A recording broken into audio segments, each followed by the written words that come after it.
Now, the Cold War and the threat of nuclear annihilation is long over, but rogue states and their growing nuclear stockpiles means the threat of a debilitating nuclear strike remains.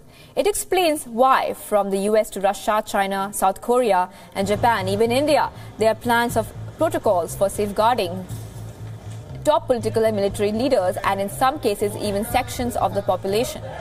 The South China Morning Post has revealed details of an underground command center to which China's top leadership will be evacuated in the event of a nuclear war. Reports of such a center have been around since 2016 when President Xi Jinping was taken on a tour of the facility. It must have taken many years to build, and even now few details have been made public. Here's a look at what it could be like. First, the location. The Joint Battle Command Center, as it is called, is 20 kilometers northwest of Beijing in Western Hills Forest National Park. The report does not make clear if the top leadership will be taken by road to the center or flown there by helicopter.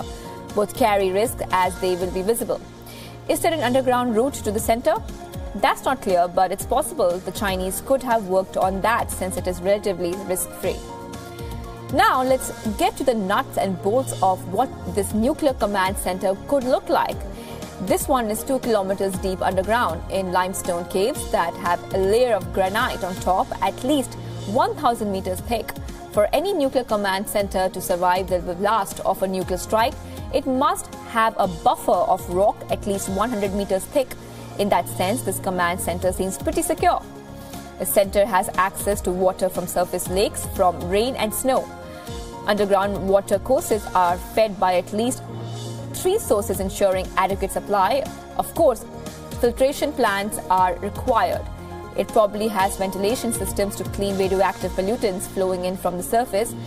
The top political and military leadership can be accommodated there. Also, according to the report, at least 1 million people, which means the location has taken into account adequate supply of food and good communications. The last is crucial as the operations of China's 5 theater battle commands will be controlled and coordinated from here. All intelligence coalition will be done here, including probably monitoring of satellites and contacts with friendly foreign powers and allies. This may not be the only command center of its kind. China is known to have built nuclear shelters since the 1950s, and while many may have abandoned or turned into tourist sites, the location of others remains classified. And we spoke to Surya Gangadhar, our senior editor in our primetime show, Fine Print, on the details of these Chinese bunkers. Take a look. What do you make of the timing of these reports detailing the plan that China has in event of a nuclear strike? Well, it's a little strange about how this report has come out. It appeared in the South China Morning Post, which quoted an article that had appeared in a Chinese magazine, I believe called Hydrological Processes. And that was written by a Chinese geological engineer giving all those details.